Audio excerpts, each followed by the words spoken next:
ଆଜି ଆଦର୍ଶ ମାୟାଙ୍କୁ କ୍ଷମା କରିଦେବେ। ହଁ ଦର୍ଶକ ବନ୍ଧୁ, ମମତା କହିବେ ଆଦର୍ଶକୁ, ତୁ ଯଦି ଦିଦିଙ୍କ ପାଖରୁ ଦୂରେଇ ଯାଉ ତାହେଲେ ମୋତେ ବି ସବୁଦିନ ପାଇଁ ଦୂରେଇ ବସିବୁ ଆଦର୍ଶ। ତାପରେ ଆଦର୍ଶ ଆଶ୍ଚର୍ଯ୍ୟ ହେଇଯାଉଛନ୍ତି।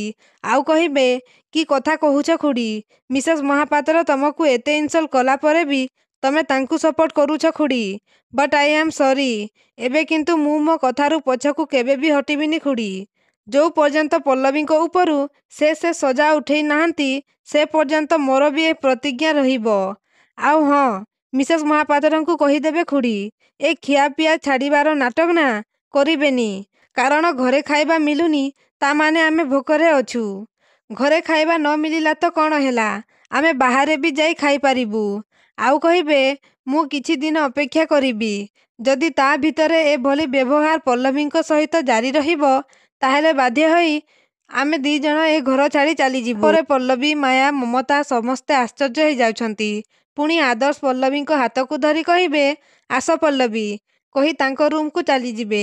ତାପରେ ମାୟା ବହୁତ ଜୋରରେ କାନ୍ଦିକି କହିବେ, ମୁଁ ମୋ ପୁଅକୁ ହରେଇ ଦେଲି ଆନନ୍ଦ।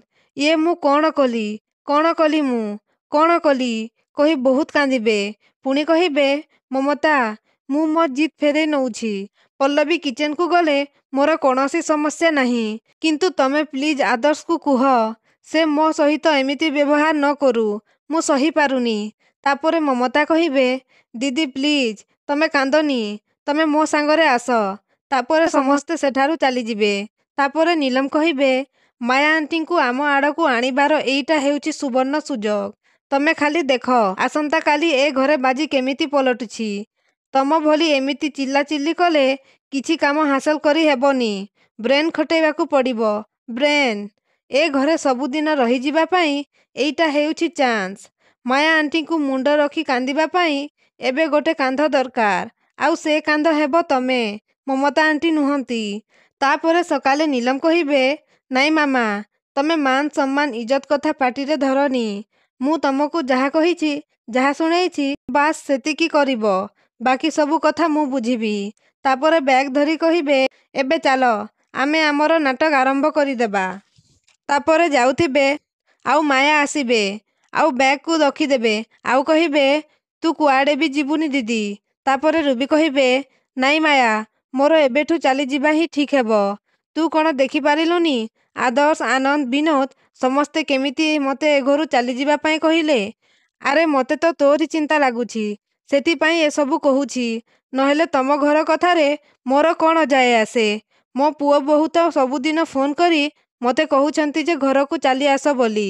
ତାପରେ ମାୟା କହିବେ, ନାଇଁ ଦିଦି, ତୁ କୁଆଡ଼େ ବି ଯିବୁନି। ଏଇଟା ମୋର ବି ଘର। ଆଉ ମୋ ଘରେ ତୁ ଯେତେ ଦିନ ଚାହିଁବୁ ସେତେ ଦିନ ରହିପାରିବୁ। ତାପରେ ନୀଲମ କହିବେ, ପ୍ଲିଜ୍ ମାୟା ଆଣ୍ଟି, ଆମକୁ ଯିବାକୁ ଦିଅନ୍ତୁ। ଏତେ ଅପମାନ ସହି ଏଠି ରହିବା ଠିକ୍ ନୁହଁ।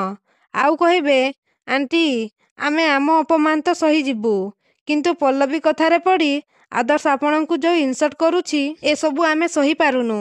ତାପରେ ମାୟା କହିବେ, ଆରମ୍ଭ ତ ମୁଁ ହିଁ କରିଥିଲି ନୀଲମ। ମୁଁ ହିଁ ଆଦର୍ଶକୁ ତୁ ମୋ ପୁଅ ନୁହଁ, ତୁ ମୋ ରକ୍ତର ନୁହଁ ବୋଲି କହିଥିଲି। ତ ପ୍ରଥମ ଭୁଲ ତ ମୁଁ ହିଁ କରିଛି ନା।